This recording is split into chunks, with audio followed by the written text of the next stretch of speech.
Hi everyone, I'm Deb.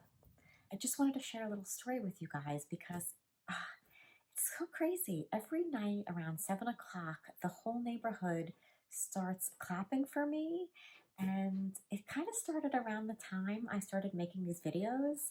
And I don't know who's responsible for it, but I want to thank you. It's been really great. I really appreciate it.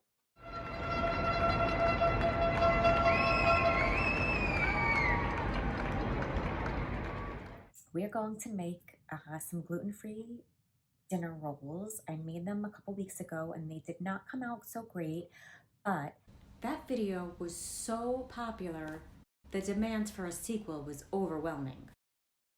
The recipe I got was from America's Test Kitchen, and I noticed it was very similar to another recipe I saw online. This recipe came from my gluten-free kitchen. She had gotten the recipe from Gluten-Free Mama, who makes a flour blend, and had a book called In the Kitchen with Gluten-Free Mama, which is out of print now. I will link to that recipe below, and these ones actually came out pretty good. Let's go mix the flour. In the bowl, I have my dry ingredients, my flour, my yeast, my sugar, and salt. I have the mixer on low because I know when I add my hot water, the flour wants to jump out at me, and I'm not falling for that a third time. I also add my melted butter, my egg, and my apple cider vinegar, and then I mix everything on medium for 3 minutes. This is what it looks like.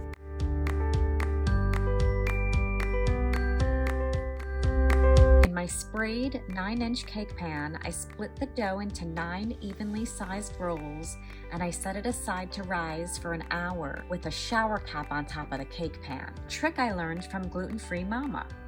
Or is that supposed to be for the shiny hair thing? Either way, it worked.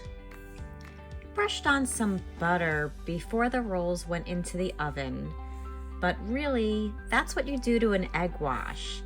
This butter should have been brushed on after the rolls came out. They looked pretty good to me, and the kitchen smelled like fresh baked bread.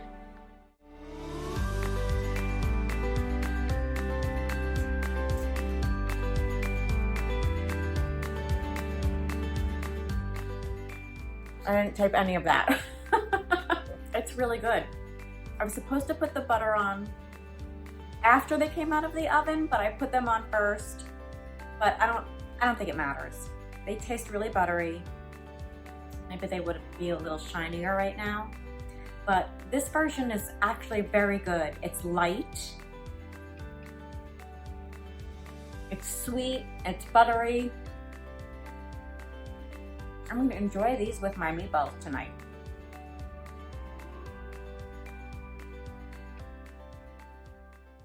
Last time I made these, they were very dry and crumbly. If you remember, I thought I might have the corona cough. I think it was just the recipe. These are they're much lighter, and this doesn't even have baking powder. So my thought last time was that my baking powder was old. I also used a different flour blend. It's a King Arthur gluten-free flour, and I've used this before in other recipes, but a different version. This one's measure for measure, and this they're saying that you can just put this in any recipe and it should come out the same. Just replace this with your regular all-purpose flour. So I'm going to try that with some of my recipes.